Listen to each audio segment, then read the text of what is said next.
بسم اللہ الرحمن الرحیم۔ یہ واقعہ قرآن کی سورہ مریم سے لیا گیا ہے۔ واقعہ یہ ہے کہ حضرت مریم رضی اللہ تعالیٰ عنہا نے خلوت یعنی تنہائی میں اپنے پاس ایک بغیر داڑھی کے نوجوان کو دیکھا تو خوفزدہ ہو گئیں اور فرمایا کہ میں تجھ سے اللہ کی پناہ مانگتی ہوں، اگر تم میں کچھ خدا خوفی ہے تو یہاں سے چلے جاؤ۔ جب حضرت مریم رضی اللہ تعالیٰ عنہا خوفزدہ ہوئیں تو اس وقت حضرت جبرائیل علیہ السلام نے کہا کہ میں فرشتہ ہوں اور تمہارے رب کی طرف سے بھیجا گیا ہوں تاکہ میں تمہیں ایک ستھرا اور پاکیزہ بیٹا عطا کروں۔ حضرت جبرائیل علیہ السلام نے جب حضرت مریم رضی اللہ تعالیٰ عنہا کو بیٹے کی خوشخبری دی تو آپ حیران ہو گئیں اور کہنے لگیں، کسی عورت کے ہاں اولاد ہونے کا جو ظاہری سبب ہے وہ مجھ میں پایا نہیں جا رہا ہے، کیونکہ نہ تو میرا کسی سے نکاح ہوا ہے اور نہ ہی میں بدکار عورت ہوں، تو پھر میرے ہاں لڑکا کہاں سے ہوگا۔ حضرت جبرائیل علیہ السلام نے جواب دیا، اے مریم رضی اللہ تعالیٰ عنہا، اللہ تعالیٰ کی مرضی یہی ہے کہ وہ آپ کو کسی مرد کے چھوئے بغیر ہی لڑکا عطا فرمائے،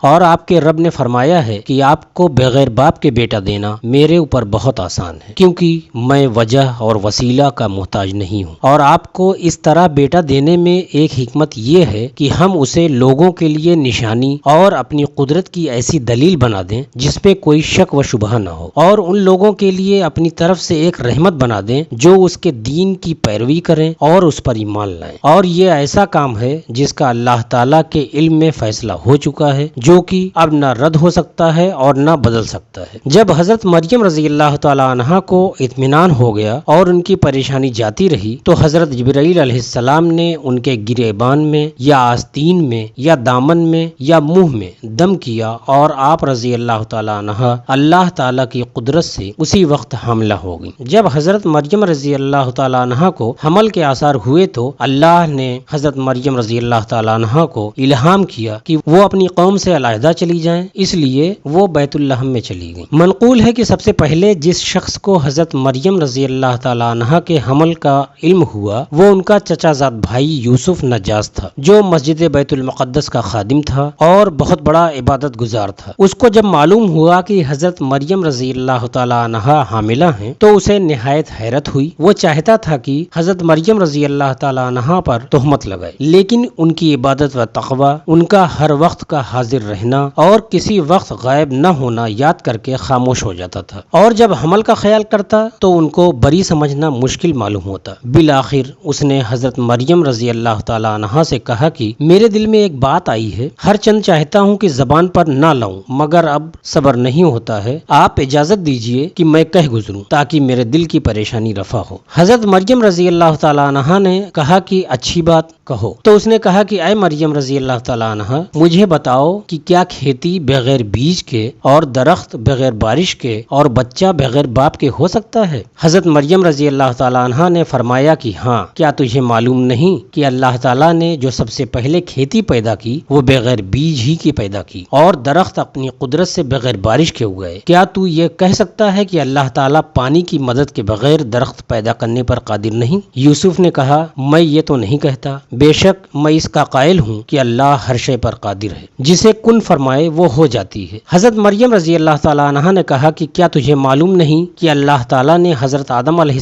السلام اور ان کی بیوی کو بغیر ماں باپ کے پیدا کیا؟ حضرت مریم رضی اللہ تعالیٰ عنہا کے اس کلام سے یوسف کا شبہ رفع ہو گیا۔ جب ولادت کا وقت قریب آیا اور درد کی شدت زیادہ ہوئی تو حضرت مریم رضی اللہ تعالیٰ عنہا کھجور کے ایک سوکھے درخت کے پاس آ کر بیٹھ گئیں۔ اب درد کی بھی شدت تھی اور دوسری طرف مستقبل کے معاملات بھی تھے کہ اگرچہ میں تو مطمئن ہوں مگر لوگوں کو کیسے مطمئن کروں گی۔ چنانچہ اسی پریشانی کی شدت سے کہا کہ اے کاش میں اس سے پہلے ہی مر گئی ہوتی یا بھولی بسری ہو جاتی تاکہ یہ تمام معاملات پیش نہ آتے۔ جب حضرت مریم رضی اللہ تعالیٰ عنہا نے درد کی شدت سے مرنے کی تمنا کی تو اس وقت حضرت جبرائیل علیہ السلام نے وادی کے نیچے سے پکارا کہ غم نہ کرو، اللہ نے آپ کے لیے آپ کے قریب ایک نہر بنا دی ہے۔ حضرت عبداللہ بن عباس رضی اللہ تعالیٰ عنہما فرماتے ہیں، حضرت عیسیٰ علیہ السلام نے یا حضرت جبرائیل علیہ السلام نے اپنی ایڑی زمین پر ماری تو میٹھے پانی کا ایک چشمہ جاری ہو گیا، کھجور کا درخت سرسبز ہو کر پھل لایا اور وہ پھل پکے ہوئے اور رسدار ہو گئے، ایک قول یہ ہے کہ اس جگہ ایک سوکھی نہر تھی جسے اللہ تعالیٰ نے اپنی قدرت سے جاری کر دیا اور کھجور کا سوکھا درخت سرسبز ہو کر پھلدار ہو گیا۔ حضرت مریم رضی اللہ تعالیٰ عنہا سے کہا گیا کہ آپ جس سوکھے تنے کے نیچے بیٹھی ہیں اسے اپنی طرف حرکت دیں تو اس سے آپ پر عمدہ